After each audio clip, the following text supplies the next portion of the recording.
पे खड़े हुए बंसी बजा रहे। सारी लड़कियां कहने लगी कन्हैया तुम बहुत बड़े छलिया हो हैं, तुमने तो हमारी नींद भी चुरा ली, अब तो हमें नींद भी नहीं आती है। हेलो हेलो, अगर मम्मा जी अगर हमारी आवाज सुनते हो तो कृपया गेट खोल लें। मामा जी, माँ जी, आवाज आती है तो कृपया गेट खोल लें। मम्मा जी।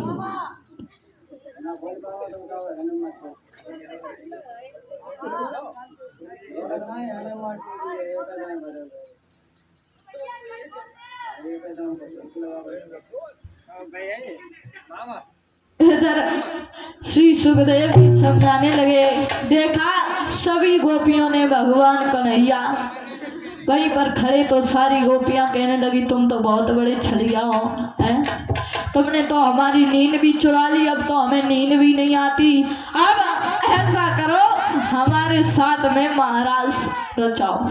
जैसे ही इतनी बात सुनी तो भगवान कन्हैया कहने लगे फिर कभी महाराज करेंगे हैं।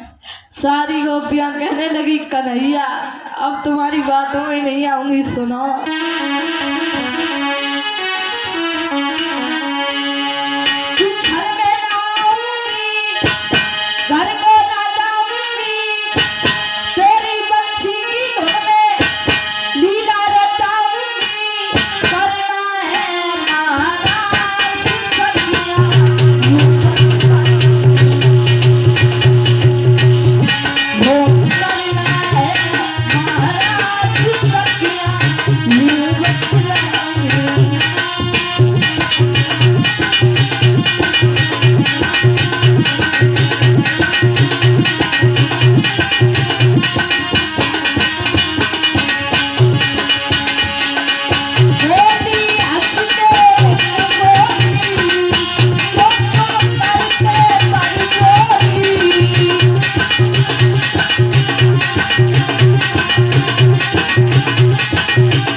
भगवान कन्हैया कहने लगे फिर कभी महाराज करेंगे। सारी गोपियां कहने लगी नहीं कन्हैया, अब तुम्हारी बातों में आकर के मैं पछताऊंगी नहीं, आज ही मेरे साथ महाराज रचाओ। जब इतना कहा तो भगवान कन्हैया कहने लगे ठीक है। इधर जितनी सखियां हैं उतने श्याम है। इधर महाराज लीला होने लगी। जब महाराज लीला होने लगी तो बताया जाता है इधर जो देवियां थी वो सारी देवियां भी सखियों का रूप धारण करके महाराज देखने के लिए गई। जब महाराज देखने के लिए चली, इधर सारी देवियां तो चली गई लेकिन जो पार्वती रहे वे अकेली कैलाश पर्वत पर रह गई। जब अकेली कैलाश पर्वत पर रह गई, इधर पार्वती मैया भी तैयार होने लगी महाराज देखने के लिए। जब पार्वती मैया भी तैयार होने लगी, इधर जब भोले बाबा ने देखा, भोले बाबा कहने लगे पार्वती ओए तुम मुझे छोड़ करके कहाँ जा रही हो? तो पार्वती कहने लगे कौन नहीं जा रहे। तो भोले बाबा कहने लगे हमें लग रहा है तुमने कहीं और किसी के साथ शादी करने की सोच ली है? पार्वती मैया कहने लगी पागल हो गए हो का है? तुम क्या बोल रहे हो, तुम्हें पता है? भोले बाबा कहने लगे फिर हमें बताओ ना, तुम तैयार हो के कहाँ जा रही हो? तो पार्वती मैया कहने लगी हम भगवान कन्हैया का महाराज देखने जा रहे हैं। महाराज? हाँ भगवान कन्हैया महाराज कर रहे हैं। पार्वती मैया कहने लगे हाँ। भोले बाबा कहने लगे पार्वती हम चले।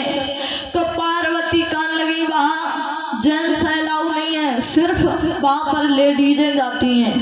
भोले बाबा कहने लगे पार्वती कुछ भी करो हमें बुला करके चलो। भोले बाबा कहने लगे पार्वती से पार्वती तू छोड़ेंगे ना हम महाराज प्यारी पुत्री सविता।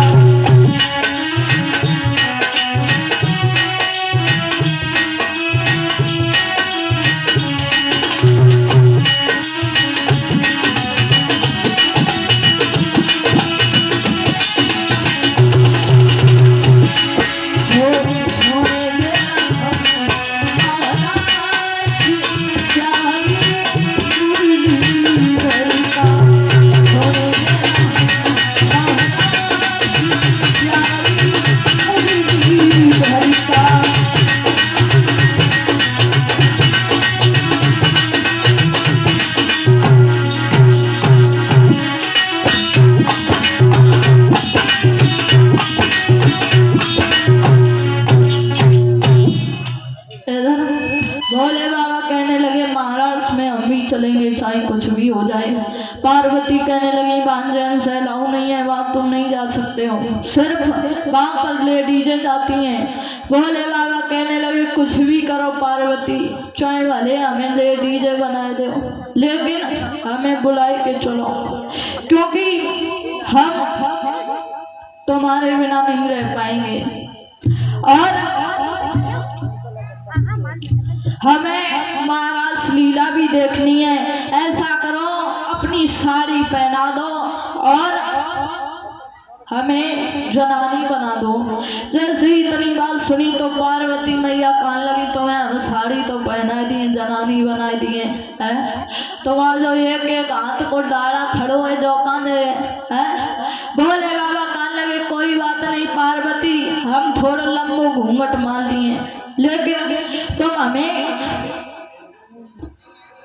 स्त्री बना दो, हम भी तुम्हारे साथ चलेंगे। इधर बताया जाता है पार्वती मैया ने भोले बाबा को अपनी साड़ी पहना दी, स्त्री बना दिया। देखने को लीला लीला और लीला धर श्याम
साड़ी को पहन लिया।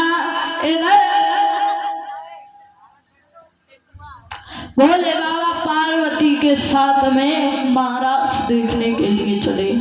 जब महाराज देखने के लिए चले तो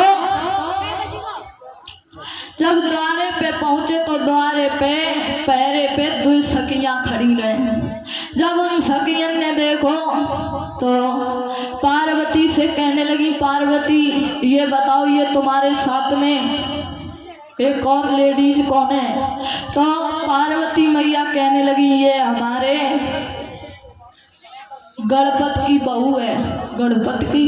हाँ, गणपत की तो अभी शादी भी नहीं हुई, फिर बहू कहाँ से आ गई? तो पार्वती कहने लगी सहेली अबे थोड़े ही दिन पहले हमारी लला की शादी हुई है। शादी हुई गई। यहाँ सुनो,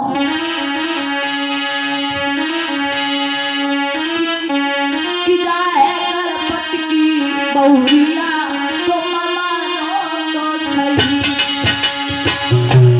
जाए गणपति की बहुरिया तो मानो तो सही।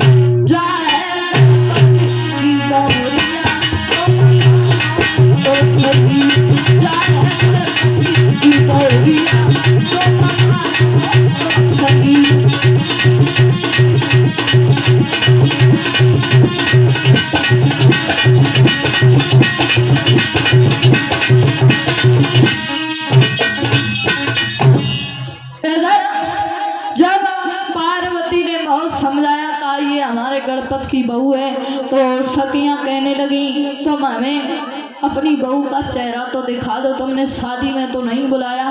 तो पार्वती कहने लगी हाँ भाई हम अपनी बहू का चेहरा नहीं दिखाएंगे। क्यों? क्योंकि कभी तुम कैलाश पर्वत पर आना, भाई तुम्हें अपनी बहू दिखाएंगे, यहाँ पर तुम्हें अपनी बहू नहीं दिखाएंगे। तो सखियां मान गई, कहने लगी ठीक है। इधर भोले बाबा और पार्वती मैया पर पहुंच गए जहाँ पर भगवान कन्हैया महाराज लीला कर रहे थे। इधर जब भगवान कन्हैया को देखा तो भगवान कन्हैया तो वैसे ही सामने हैं और जो सखियां रहे वे बहुत सुंदर सुंदर रहती हैं। तो भोले बाबा अपने मन में सोचने लगे क्या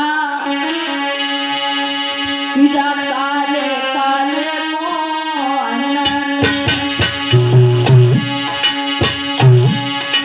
करिया करिया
इधर बोले बाबा सोच रहे जब करिया में देख के का देख लो जे सकियन ने जे इतनी गोरी है इतनी अच्छी लग रही है, फिर भी इस करिया कन्हैया में का देख लो जो अपने घर द्वार और अपने पति को छोड़ करके चली आई हैं।